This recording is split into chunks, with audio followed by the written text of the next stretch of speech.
මොකද්ද බං බෝලේ ගත කරන ජීවිතේ කියපන්කෝ. බැලුවොත් නැත්තම් ෆෝන් එකේ ඉන්නේ බං නැත්තම් කොහේ හරි රස්තියවද ඔබ. මොකද්ද කියපන්කෝ.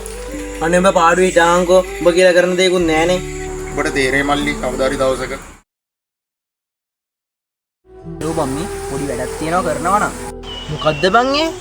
ෆෝන් එකෙන් තමයි බං කරන්න තියෙන්නේ. සල්ලි ටිකක් නම් බං දාගන්න ඕනේ. ඕවා හරියනවද බං?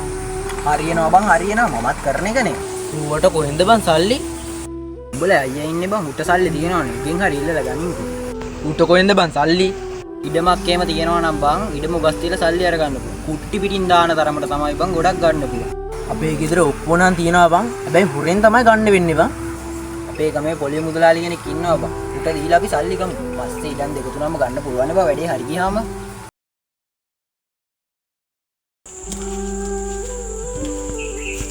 අඩෝ මම ඔප්පෝ ගෙනාවා බං. ගෙනාවද බං? ඔව්. යමන් ගෙනන්නේ. යන් එහෙම. දැන් හරි නේද වැඩේ ඒවා? වැඩේ නම් ගොඩනේ. අද නම් ගොඩ ඈ. යම් බයි හදිසියම කතා කරේ මට. ඒ ඊයේ දැම්ම සල්ලි ඔක්කොම ලොස් වුණා බං. මං දැන් මොකද බං කරන්නේ? මං නම් ඕවා දන්නේ නැහැ බං. මම උඹට කියලා දුන්නේ කරන විදිහ විතරයි. ඔයා ලොස් වෙන්නත් පුළුවන් හම්බෙන්නත් පුළුවන්. මට ඕවා තේරෙන්නේ නැහැ. මම යනවා බයි යන්න. මල්ලි. ඉතින් කොහොමද හොඳින් ඉන්නවද? අයියා ගෙදර ඉන්නවද? අයියා නම් ගෙදර ඇදී එක්කෝ යන්නත් ඉඳ තියෙනවා කවුරුද? කොහොමද අවුල? මොනත් ටික අවුල් වෙලානේ. ප්‍රශ්නයක් තියෙනවා නම් කියහන් ඕන දෙයකට මං ඉන්නවා දන්නවනේ. මෙන්න මේකයි අයියේ උනේ.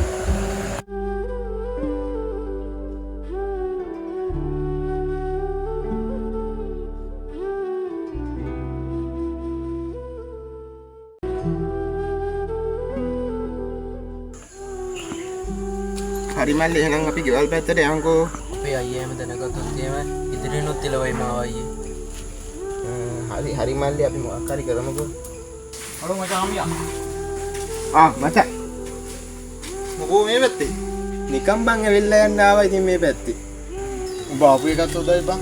මම මේ ගියේ බං උට මොකක් හරි ජොබ් කට්ටක් හොයලා දෙන්න කියලා. උඹ දන්න ජොබ් එකක් මොකුත් නැද්ද බං?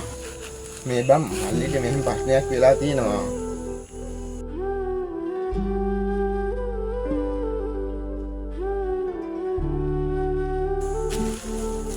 උනදේ උනා බං. දැන් මල්ලිට බොරුවට කෑ ගහලා වැඩක් නැහැ නේ. අපි මොකක් හරි මේකට කරමු ඉතින්. වෙන කරන් දෙයක් නැහැ බං. මේ පොඩි මේට එනවා පොඩ්ඩක්. සීන් එක අයියට කියලා වගේ. මල්ලි මොකද්ද බං මේ කරේ? දැන් අපි දෙන්නටම ගෙදරින් එළියට තමයි බයින්න වෙන්නේ බං.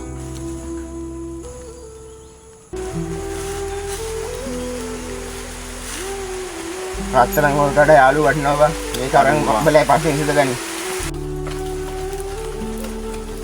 ඒ ඔබට අවුල නැද්ද බං? ඕවා මොනවද බං? උඹලා ප්‍රශ්නේ ඉඳ ගනින්කෝ. එච්චරයි.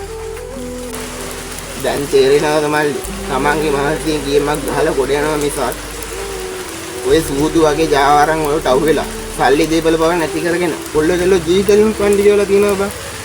මම මල්ලියෝ මේ වෙච්ච දේවල් බං දැන්වත් ආදර්ශයකට ගෙන බං.